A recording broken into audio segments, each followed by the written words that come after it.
today's video, we're gonna replace the belt on a garage door opener that's been shredded. Once you remove the belt, make sure the new belt that you buy has the same tooth pattern as the old one. The one I have is 12 notches per 6 inches.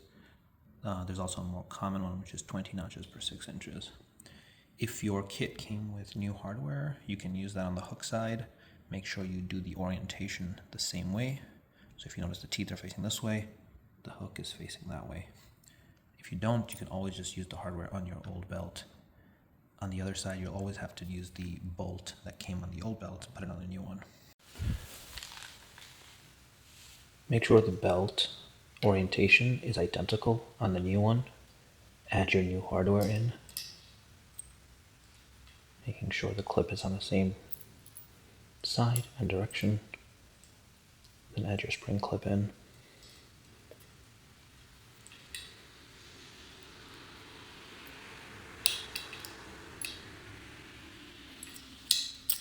Sometimes this clip gives you a little bit of trouble. Once you get that first piece on,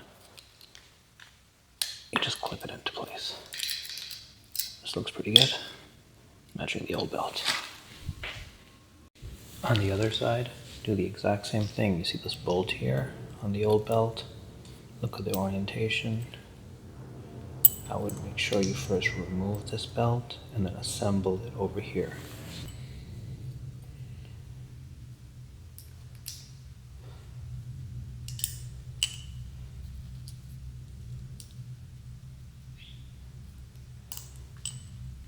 New one back on.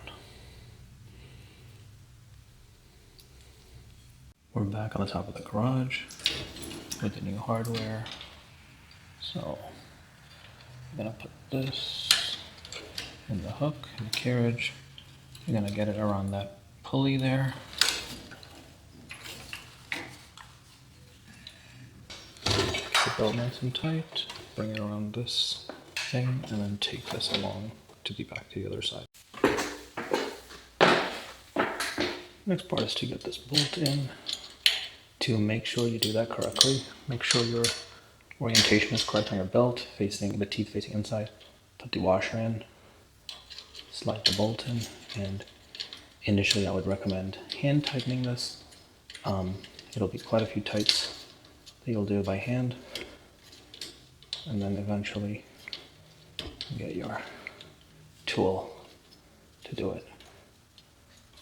Just keep going until you get some tension in this string, in the spring, sorry.